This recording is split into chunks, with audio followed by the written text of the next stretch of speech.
இந்த இடத்துல இன்றைக்கி புதுசாக ஒரு கேஜ் ஒன்று செட் பண்ண போகிறோங்க. புது கேஜ்னா புது கேஜ் இல்லைங்க. நம்ம செகண்ட் ஹேண்டா வாங்கின கேஜ் தான். செகண்ட் ஹேண்டா வாங்கின கேஜ் நம்ம க்ளீன் பண்ணி பார்த்தீங்கன்னா, நம்ம நீட்டாக வெயில்ல காய வச்சுட்டோம். காய வச்சதுக்கப்புறம் தண்ணிலாம் வடிஞ்சிருச்சுங்க. வடிஞ்சதுக்கப்புறம் நம்ம கேஜ் எடுத்து ஃபிட்டிங் ஒர்க் கொஞ்சம் இருந்தது. அந்த ஃபிட்டிங் ஒர்க்கில் நம்ம கட்டிங் பிளேட வச்சு நம்ம ஃபிட்டிங் ஒர்க் முடிச்சிட்டோங்க. முடிச்சதுக்கப்புறம் நம்ம ஏவேரியில் கொண்டு வந்து நம்ம சைஸ் பார்த்து நம்ம ஆணி அடிக்க ஆரம்பிச்சிட்டோம். ஆணி அடித்து அதில் பார்த்தீங்கன்னா ரொம்ப லூஸாக இருந்தது. அதனால் பார்த்தீங்கன்னா நம்ம ஆல்ரெடி ஏவேரி செட்டப்புக்காக வாங்கின போல்ட் நட் இருந்தது. அந்த போல்ட் நட் எடுத்து நம்ம பார்த்தீங்கன்னா பலகையில் வச்சுட்டோம். வச்சதுக்கப்புறம் பார்த்தீங்கன்னா கேஜ் எடுத்து ஃபிட் பண்ணாங்க. ஃபிட் பண்ணிவிட்டு நம்ம நட்டு வாசர் போட்டலாம் அப்படின்னு சொல்லி நம்ம நட்டு வாசர் போட்டுட்டு நம்ம நட்டை பார்த்தீங்கன்னா நம்ம ஸ்பேனர் வச்சு டைட் பண்ண ஸ்டார்ட் பண்ணிட்டோம். டைட் பண்ணது பார்த்தீங்கன்னா நல்லா ஸ்ட்ராங்காகவே டைட் பண்ணிட்டாங்க. பண்ணதுக்கப்புறம் பார்த்தீங்கன்னா இந்த கேஜில் நம்ம ட்ரே மட்டும் பெண்டிங் இருந்தது. அந்த ட்ரேவும் பார்த்தீங்கன்னா நம்ம வெயிலில் காய வச்சிருந்தோம்.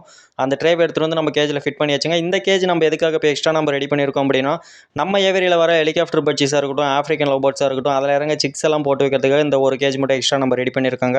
அதுக்கப்புறம் பார்த்தீங்கன்னா ஆஃப்ரிக்கன் லவ் பேர்ட் சிக்ஸ் இருந்தது. அதை எடுத்து நம்ம கேஜில் விட்டாச்சு. நம்ம சேனலில் போகிற வீடியோஸ் எல்லாம் பிடிச்சிருந்தது அப்படின்னா வீடியோக்கு லைக் பண்ணுங்கள். நம்ம சேனலை சப்போர்ட் பண்ணுங்கள். மறக்காம நம்ம சேனலை சப்ஸ்கிரைப்